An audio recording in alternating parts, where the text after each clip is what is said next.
Dacă nu putem în perioada asta de carantină să mergem la pești, vrei să simțim un drill, îi dăm drumul la zmeu. Îi dăm drumul cu lanseta de somn. Să simțim drill-ul. Jumătate de un somn de 25 de kg. Când scăpăm zmeul la vecinul, îl recuperăm.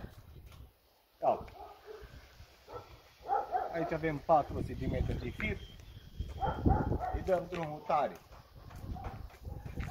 Nu, de fapt îi dăm drumul la frână. Numai la pește, se aude.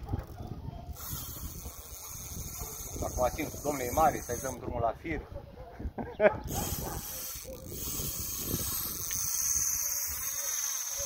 Da, carantină cu zmeul.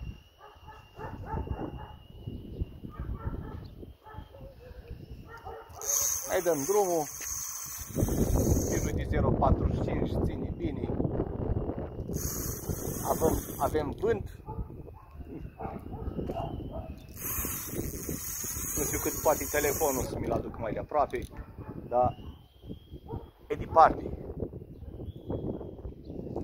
Și încă mai avem fir.